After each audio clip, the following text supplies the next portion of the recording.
All right, let's talk about belts. So generally in strength sports, you're gonna have three types of belts. You're going to have a lever, a prong, and a nylon. So we're not gonna spend too much time talking about the prong and the lever because these are gonna be more advanced belts. Generally, if you are using them, you've already used a nylon belt or you know how to use them. If you're not sure and you're looking at a prong belt or a lever belt, go ahead and give me a text and we'll figure it out together.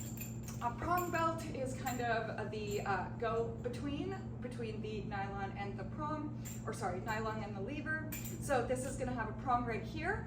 Lever and prong are the only ones that are legal in powerlifting. So it's going to be a lot more sturdy and it's not going to restrict down because it's not made of cloth, it's made of a nice sturdy material. So we can go ahead and get this around. It's going to be a lot more present on your body. And if you're having trouble getting it nice and tight, you can use a sturdy rack. This is not a sturdy rack, but you can use a sturdy rack to get it in place, get that prong in, and we're going to be bracing against it, but it'll feel a little bit more loose than a nylon belt when you are not actively bracing against it.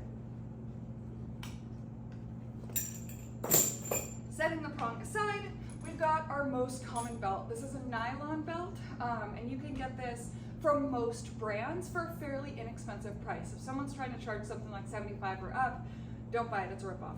All right, so we've got a nylon belt. This is gonna be a Velcro secure, but it's gonna work basically the same way.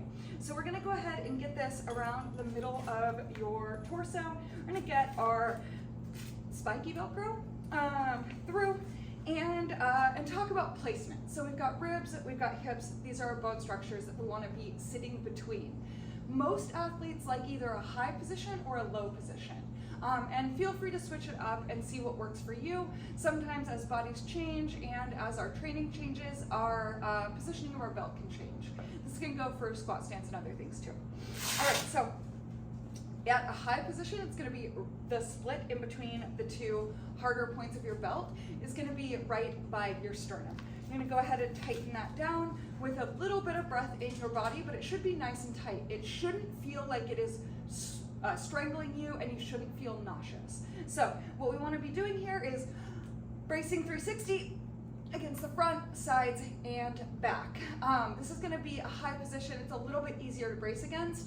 Also, if you are having trouble learning to brace, a belt is a really great tool for it. There's a lot of myths in the strength industry, in the fitness industry about belts, how they're cheating, how they're not building core strength. It's all BS. It's something to brace against that isn't your skin. So that's your high position.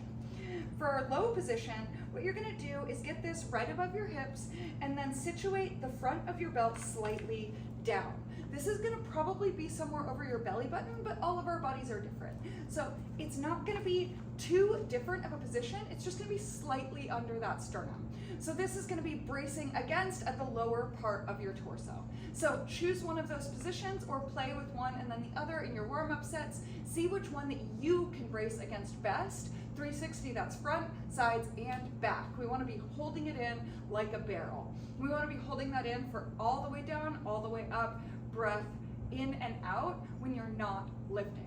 So choose the position that works best, and when you're done, get rid of the belt because they are not comfortable.